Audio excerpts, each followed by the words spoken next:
today. Welcome back. We're still on those campaign news. Now, ANC President Cyril Ramaphosa is today leading the party's election campaign out in the iNkosi Bambatha Region in KwaZulu-Natal. And our reporter, Jayed Paulse, is there now, and she joins us with an update. Jayed, how is the turnout in the region? Has the ANC President arrived to address the masses?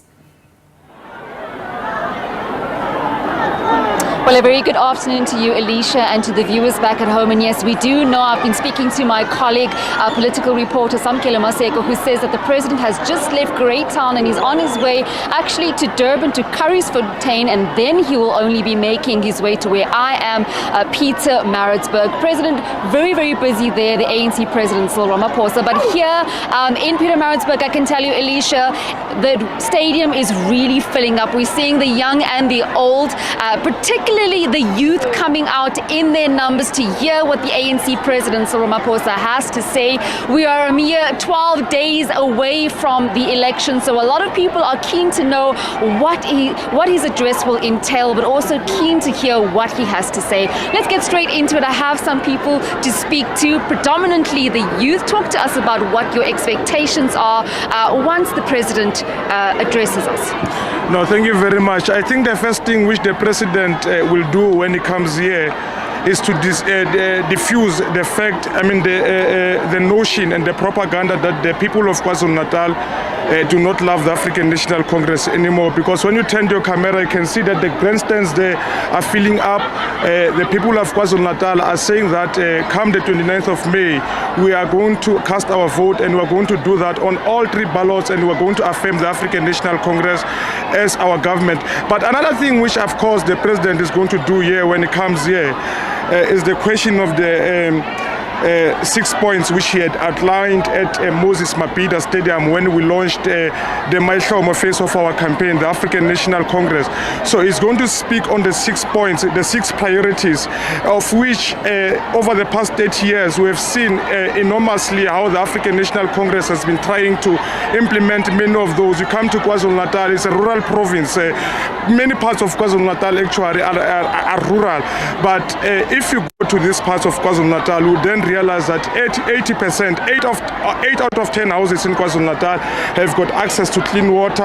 8 out of 10 houses in KwaZulu-Natal, even though there's been a stampede for load shedding, whatsoever, but our people in KwaZulu-Natal really do have electricity. Our students are getting a quality education through a scheme of the African National Congress called NSFAS, in institutions of higher learning. Our learners are eating in high schools, they're getting a free lunch. Sorry, sir, I'm going to stop you there for the purpose of giving others a chance. Thank you very much. They're very passionate about what has been done. And speaking to that passionate and speaking about being 30 years into democracy, you as a youth, what are you expecting the ANC president of this province, country rather, Cyril Ramaphosa, to address to you?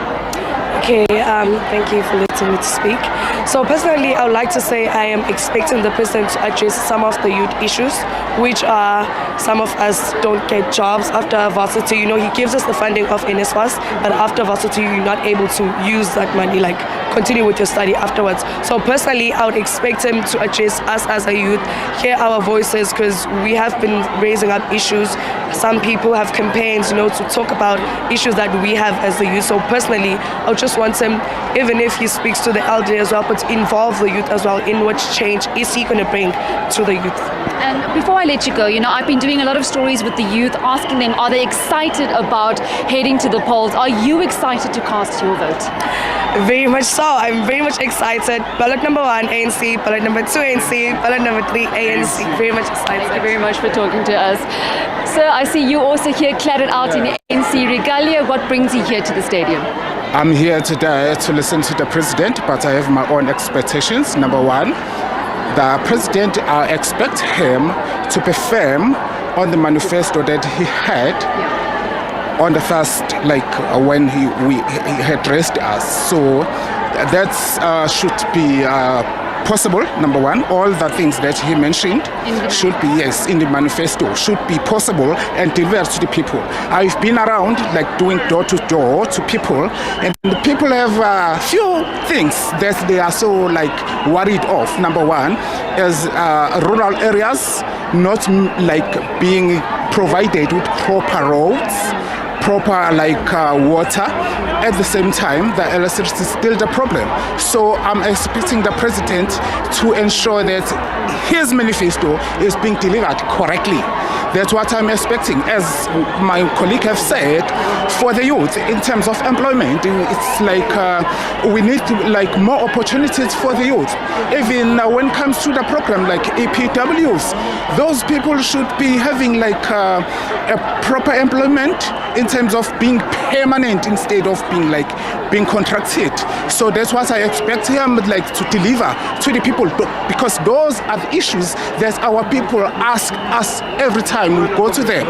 Thank you very much. Thank you very much for speaking to us. So we've heard manifestos, you've spoken about the youth issues. I want to ask you, are you from this area? Let's talk about crime. Is there any call for quelling of crime in this particular area that you want to hear from the president, the ANC president? Yes. There's a lot of crime.